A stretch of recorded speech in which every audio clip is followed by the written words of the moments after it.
هذا ما اعمل واسوي. ايه ده ايه ده؟ اصبر.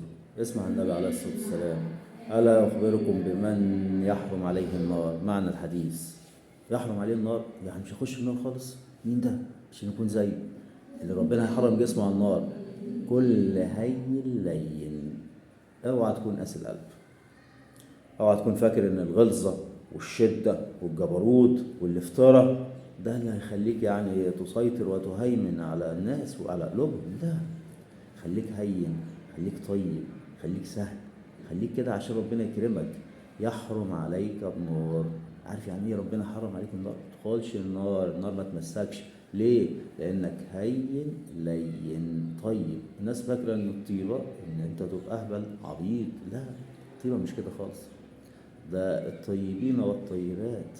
ده خليك هين القلب. طب اقول لك على حاجه تخليك لين القلب: امسح على شعر اليتيم.